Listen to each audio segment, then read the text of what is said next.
औज़ु बिल्लाहि मिनश शैतानिर रजीम बिस्मिल्लाहिर रहमानिर रहीम क़ाल रब्बि इश्रह ली सदरी व यस्सिर ली अमरी वाहलुल उक़दतम मिन लिसानी यफ़क़हू क़ौली। सो अल्लाह ताला की हम्द सना के बाद, dear aspirants, this is Asif Shahzad. So today our 11th lecture for the preparation of lecturer education and headmaster and headmistress. तो डियर एस्पायरेंट्स, जैसा कि आप जानते हैं कि हमने क्रक्स ऑफ एजुकेशन जो वन लाइनर है उसको स्टार्ट किया हुआ है। आज हमारा उसका जो सेकंड चैप्टर है टेस्टिंग एलिमेंट, हम उसको डिस्कस कर रहे हैं। यानी कि सबसे पहले हमारे पास टेस्ट आता है, फिर मेजरमेंट आता है, फिर असेसमेंट आता है, फिर इवेल्युएशन आता है। तो इस कट रही टॉपिक को जो है ना हम डिस्कस कर रहे हैं जी।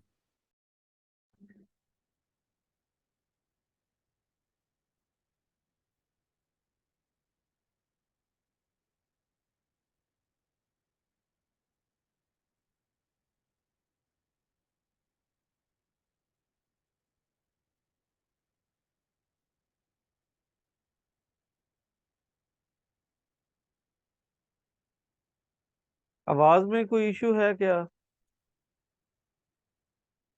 आवाज क्लियर नहीं आ रही मेरी? हेलो, क्लियर नहीं है आपकी आवाज। क्लियर है? नहीं आ रही। अच्छा, एक मिनट।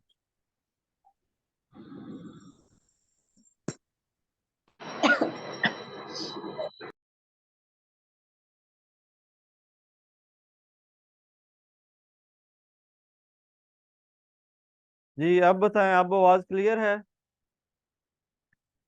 Hello, hello. जी सर, अब आ रही है। चलें, थैंक यू। अच्छा, तो डियर एस्पायरेंट्स, आज हमारा जो सेकंड चैप्टर है, ठीक है, टेस्टिंग एलिमेंट, तो उसका हमारा 11th लेक्चर है, ठीक है।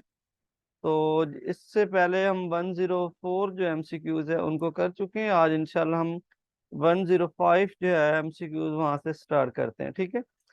सो 105 एमसीक्यूज देखें आप, तो 105 में हमारे पास सबसे पहले जो आता है, norm reference test design to rank the people, ठीक है।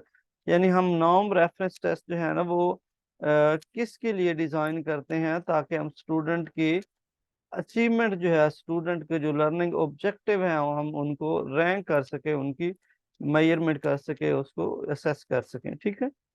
तो इसके बाद अच्छा, मुझे आप ये बताएं कि नॉर्म रेफरेंस टेस्ट और क्राइटेरियन रेफरेंस टेस्ट में क्या फर्क होता है? आपको कोई आइडिया है इस बारे में? What is?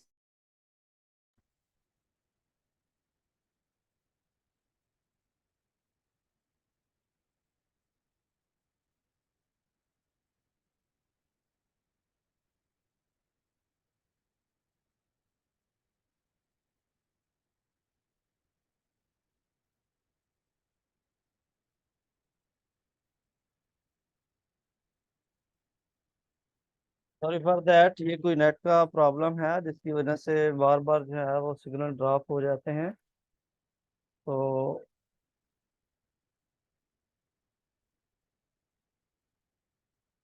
मैंने ये क्वेश्चन आपसे पूछा है कि what is difference between norm reference test and criterion reference test, ये क्या होता है और इसका डिफरेंस जो है ना वो आपने बताना है, ठीक है।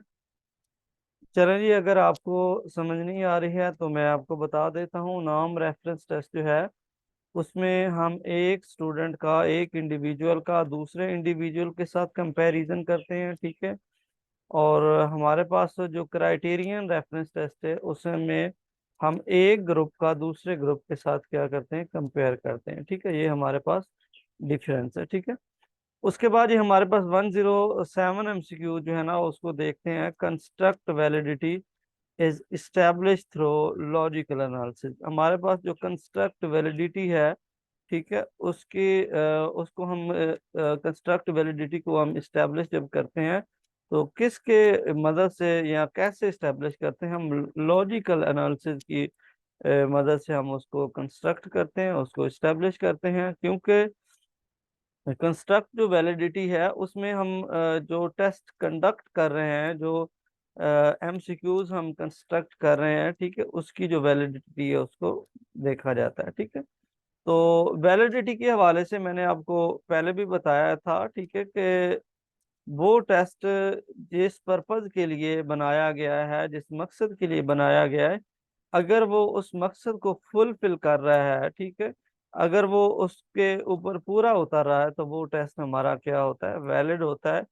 और उसकी इस क्वालिटी को हम क्या कहते हैं, वैलिडिटी कहते हैं। ठीक है, तो रिलायबिलिटी के बारे में मैंने आपको बताया है कि एक टेस्ट अगर कंसिस्टेंटली, अगर बार बार जो है ना वो रिजल्ट सेम प्रोवाइड करे, तो उसको हम क्या कहते हैं, उसको हम रिलायबिलिटी कहते हैं। ठीक है, एक ही यानी कि टेस्ट का जब रिजल्ट सेम आ रहा हो बार बार, तो उसको हम क्या कहते हैं, उसको हम रिलायबिलिटी कहते हैं। ठीक है, तो इसके बाद जी हमारे पास 109 एमसीक्यूज आ जाता है। Use of many selected response in test can provide objectivity. ठीक है, यानी कि अगर आप क्या करते हैं, use of many selected response, आपको बहुत ज़्यादा रिस्पॉन्स दिए जाते हैं और उन रिस्पॉन्सेज में से आपने जस्ट एक रिस्पॉन्स को सिलेक्ट करना होता है, तो इसको हम क्या कहते हैं, इसको हम ऑब्जेक्टिविटी कहते हैं। ठीक है, 1010 एमसीक्यू देखें जी। Q1 is the percentile of 25%। ठीक है, इसको यानी कि Q1 को क्वार्टाइल भी कहते हैं। ठीक है, और Q2 को भी क्वार्टाइल कहते हैं। एक क्वार्टाइल होता है, एक परसेंटाइल होता है। ठीक है, Q1 इज द परसेंटाइल, यानी Q1 जो है इसकी परसेंटेज कितनी है, वो 25% बनती है, और Q2 की हमारे पास 75% बनती है। ठीक है, तो ए 112 एमसीक्यू देखें। Quality testing in education is possible through standardized test. ठीक है, आप अगर क्वालिटी टेस्ट जो है ना वो लेना चाहते हैं स्टूडेंट से, तो उसके लिए आपको क्या करना पड़ेगा, आपको स्टैंडर्डाइज्ड टेस्ट जो है ना वो लेना पड़ेगा। ठीक है, 113 एमसीक्यू देखें। Achievement test batteries are widely used at degree level. ठीक है, अचीवमेंट टेस्ट बैटरी जो है कौन से लेवल पे यूज की जाती है, तो वो डिग्री लेवल पे यूज की जाती है। ठीक है, तो 114 एमसीक्यू देखें। Score of the student, 114 MCQ देखें। Score of the student on paper is called measurement, number या मार्क्स, यानी कि हम बच्चे को जो उसने टेस्ट दिया है उसकी जो स्कोरिंग है उसको हम क्या कह सकते हैं, उसको हम मेजरमेंट कह सकते हैं, उसको नंबर्स कह सकते हैं, उसको मार्क्स कह सकते हैं, उसको क्वांटिफिकेशन कह सकते हैं, उसको न्यूमेरिकल वैल्यू कह सकते हैं। ठीक है, ये सारे इसके कीवर्ड हैं। ठीक है, तो उसके बाद जी 115 एमसीक्यू जो है ना उसको देख लेते हैं। Student performance is indicate through a symbol. Student की परफॉर्मेंस को जब सिंबल के जरिए, ग्रेड के जरिए जाहिर किया जाता है, मेंशन किया जाता है, तो उसको हम क्या कहते हैं, ग्रेडिंग कहते हैं। ठीक है, फॉर एग्जांपल हम देखते हैं कि जो 90% वाला बच्चा होता है उसके A+ ग्रेड होता है। ठीक है, और जो 80% वाला है उसका A ग्रेड होता है। ठीक है, तो ऐसे यानी कि हम ग्रेडिंग करते हैं, तो ये हमारे पास ग्रेड कहलाता है। ठीक है, उसके बाद 116 evaluation techniques are selected on the basis of test validity. ठीक है, ये इवेल्युएशन जो है किसी भी चीज़ की जब हम करते हैं तो वो किस बेस पे करते हैं, हम टेस्ट की वैलिडिटी पे करते हैं। यानी अगर आप एक स्टूडेंट की इवेल्युएशन करना चाह रहे हैं, तो हम पहले देखते हैं कि स्टूडेंट से जो टेस्ट लिया गया है वो कितना वैलिड है, कितनी वैलिडिटी उसमें मौजूद है। ठीक है, तो उसके बाद ये हमारे पास 117 एमसीक्यूज आ जाता है। Asking question orally in face to face is called interview. ठीक है, यानी फेस टू फेस अगर क्वेश्चन जो है ना वो पूछा जाए, तो उसको क्या कहा जाता है इंटरव्यू में, तो उसको इंटरव्यू कहा जाता है। ठीक है, फेस टू फेस अगर किसी बंदे से क्वेश्चन जो है ना वो पूछा जाए, तो वो इंटरव्यू कहलाता है। ठीक है, 180 एमसीक्यूज, 18 एमसीक्यू देखें। Type of interview with one candidate, यानी कि एक कैंडिडेट के साथ अगर इंटरव्यू लिया जाए, तो वो हमारा सिंगल इंटरव्यू होता है। ठीक है, या एक से ज़्यादा, जब दो या दो से ज़्यादा या तीन कैंडिडेट हों, तो फिर वो ग्रुप इंटरव्यू होता है। ठीक है, यानी जब इंटरव्यू देने वाला एक होता है तो उसको हम सिंगल इंटरव्यू कहते हैं। जब ग्रुप देने वाले दो या दो से ज्यादा होते हैं तो उनको हम ग्रुप इंटरव्यू कहते हैं। ठीक है, तो उसके बाद ये 120 MCQ देखें। Pre planned question is ask in interview is called, यानी कि वो इंटरव्यू जिसमें प्री प्लान्ड, पहले से प्लान्ड क्वेश्चन आपसे पूछे जाते हैं, वो स्ट्रक्चर्ड इंटरव्यू होते हैं। और वो इंटरव्यू जिसमें पहले से प्लान क्वेश्चन नहीं होते, जस्ट आपसे सिचुएशन के अकॉर्डिंग जो है ना वो क्वेश्चन पूछे जाते हैं, वो हमारे पास अनस्ट्रक्चर्ड इंटरव्यू कहलाते हैं। ठीक है, अब देखें ये PPSC के या CSS के या FPSC के जितने भी ये एग्जाम इंटरव्यू होते हैं, ये सारे इंटरव्यू हमारे पास अनस्ट्रक्चर होते हैं, क्योंकि उन्होंने पहले से कोई प्लानिंग नहीं की होती कि हमने स्टूडेंट से कौन सा क्वेश्चन करना है और कौन सा नहीं करना है। ठीक है, उसके बाद ये हम नेक्स्ट स्लाइड पे मूव करते हैं। हमारे पास MCQs 122 आ जाता है। Interview is free to talk on some topic in interview. Interview जब उसको फ्री टू टॉक दे दिया जाता है कि आप किसी भी टॉपिक के ऊपर जो है ना वो डिस्कस करें, ठीक है, अपनी परसेप्शन, अपना पॉइंट ऑफ व्यू दें, तो वो उसको हम क्या कहते हैं, इन डेप्थ इंटरव्यू कहते हैं। ठीक है, so interview is restricted to talk on a topic in interview, यानी इंटरव्यूअर को इस लेवल पे क्या किया जाता है, एक टॉपिक के ऊपर, एक प्रॉब्लम के ऊपर, एक इशू के ऊपर बाउंड कर दिया जाता है कि आपने इससे बाहर नहीं जाना, इसी को आपने सॉल्व करना है, इसी के ऊपर डिस्कशन करनी है, तो वो हमारा फोकस इंटरव्यू होता है। ठीक है, उसके बाद नेक्स्ट हमारे पास 124 MCQ देखें।